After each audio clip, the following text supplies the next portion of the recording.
Backseat driving has been around since backseats existed.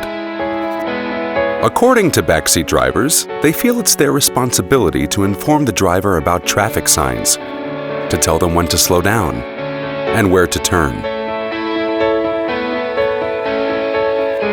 But recently, traditional backseat driving has moved forward. Literally. Now it's right in front of the driver's eyes.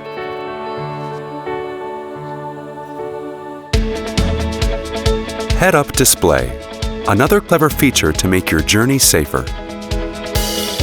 Be in total control of the road like never before with the head-up display. You can see navigation, assist systems, and speed in real time.